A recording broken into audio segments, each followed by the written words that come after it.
G'day guys, Luke here from Fizz Fuel, and we are a craft tea brewery here on the Gold Coast, Australia. I've improved my audio, I've got a better microphone. Thanks for the feedback, I hope it's better this time. Today's episode is about how the brewery was designed and built. I'll be explaining the costs also, these will be in Australian dollars, so let's get into it.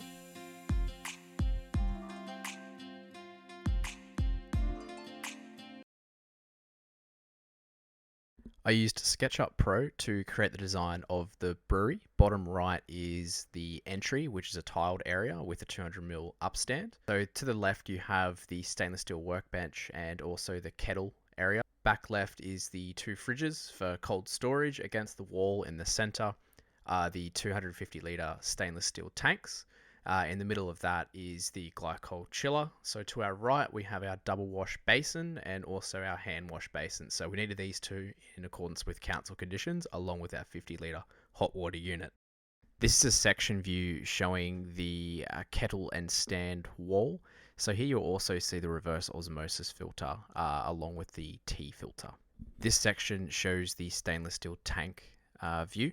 So you can see the two fridges here, along with the tanks, glycol chiller, gas manifold, and also the CO2 bottle and the cupboard. This section view shows the two double wash basins, along with the single wash basin.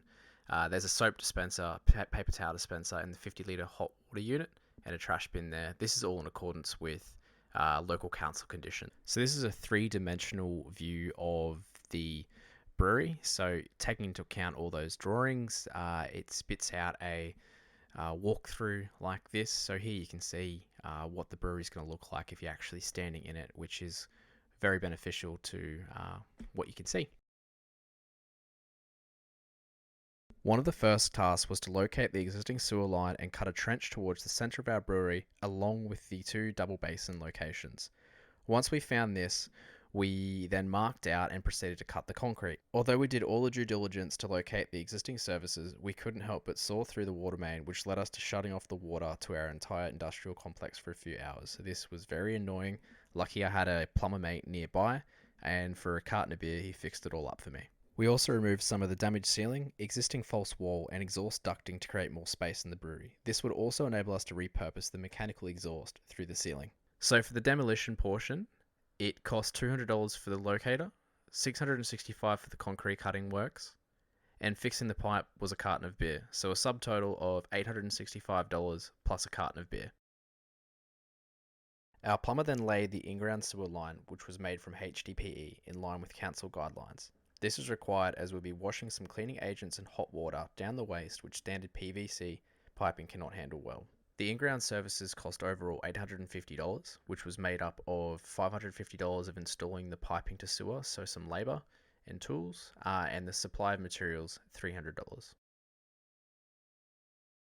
Once the sewer line was installed and certified, we compacted fill around the trench and drilled some dowel bars. I ordered a mini mixer and we barrowed into concrete and screed it off.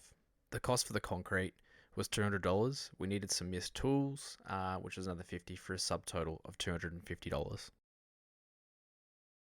Nothing in the services. This was required to create a small cavity for the services to run behind the sheeting. We managed to save a little bit of money by reusing the framing that housed the mechanical duct right at the start. Any little bit of money helps here. Additionally, the costs at this phase were subsidised as one of my best mates was an electrician and my uncle was a plumber. The framing was $435, plumbing works $955, electrical $850 for a subtotal of $2,240. We used Villaboard sheeting as required by council. This material is much more durable than standard plasterboard and is more water resistant. Sheeting and plastering cost $520. I thought I'd also add in here the door and frame hardware, which was $300 for a subtotal of $820. We then carried out the painting works. All walls and ceilings received 3 coats of a semi-gloss water-resistant paint per council conditions. This is a washable paint. The supply of paint was about $320, and then with some miscellaneous paint equipment, another $110 for a subtotal of $430. We waited a good 2 weeks for the fresh concrete infill to properly dry out. This is good practice prior to installing our concrete screed. To suit council conditions, we needed a bare minimum of 1 to 100 falls to waste. I wanted more than this to ensure good drainage, as a brewery is generally always wet. We then waited another 2 weeks for the screed to properly dry out before applying the epoxy coating.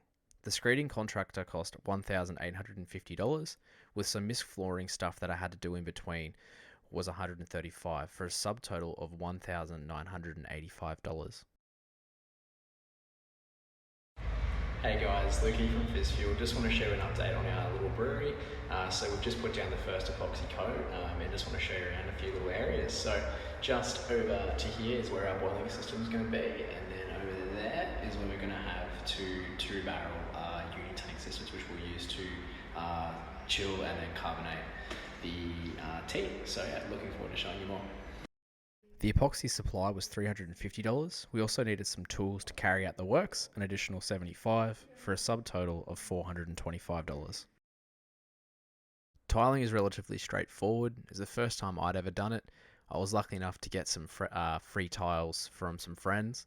All it was needed then is to glue them down and then use an epoxy grout per council conditions. So in the end, the tiling costs were free. The glue was about $60, the trims $200, epoxy grout $67, and the subtotal for this section of work was $327. The double basin and dedicated hand washing sinks were installed to meet council requirements. I also installed 2 metal cabinets for storage and managed to score a stainless steel bench from a family member which holds my canning machine, hot side filter, and space to work. My RO system is housed above this bench also, which I collect water and adjust the water profile for each of our brews. Additionally, for cold storage, I have 2 fridges, and also the hot water unit was installed so we had instant hot water. I was lucky enough to get the stainless bench for free. The cabinets were $250, water trolley $99, which holds my 60-litre water cartons. The double basin was free, single basin $120. My RO system is $380 for a subtotal of $849. We hired a small truck to go pick up our tanks, glycol chiller, miscellaneous accessories, and pallets of cans on the same day. There are just under 8,000 cans on these 2 pallets alone. Putting the tanks together was a wicked experience. It really made the space feel like an actual brewery. I decided to hang the duo filler between the 2 tanks on a retractable arm so it wouldn't be in the way, but I've still managed to bump my head a few times. The gas system is a 3-way manifold with a gas quick connect lead-in. I swapped and changed some connections on my uni tanks so they'll be compatible with quick connects, and this has made life so much easier. The brewing equipment cost was some of the most expensive part of the build. I won't run through all, but the kettle and boil system was $1,690.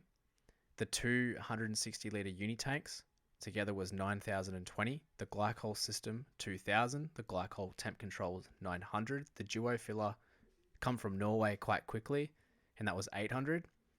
The label applicator $1,300. Overall, the subtotal of the equipment was $17,140. Some other costs that I thought were worthy of a mention was the block bunding upon entry, $215, the ducting, $200, the security system, $180, and there were also some miscellaneous tools that were required along the build, which equaled to about $500. This was a subtotal of just under $1,100. These are the total costs involved. The grand total come to $27,656. The largest portion of this by far was the brewing equipment, just shy of $20,000 at $17,140. I was quite lucky to have friends and family that were parts of different trades. Additionally, my previous career was in construction, so I had a bit of a know-how of how to get things done, and cheaply. This definitely helped come in way under my budget. So those were the costs involved with building a craft tea brewery on a small scale. It's honestly pretty scary to sink a lot of money and not see much come back for a little bit, but we're finally there. It honestly teaches a great lesson in resilience, which I think is a very important factor for entrepreneurship. Any questions or comments, please feel free to ask. I'm really happy to get back to them. Please like and subscribe to the channel. It'll help others find us, and I really hope that I can inspire for someone else to take on their own business idea. Cheers.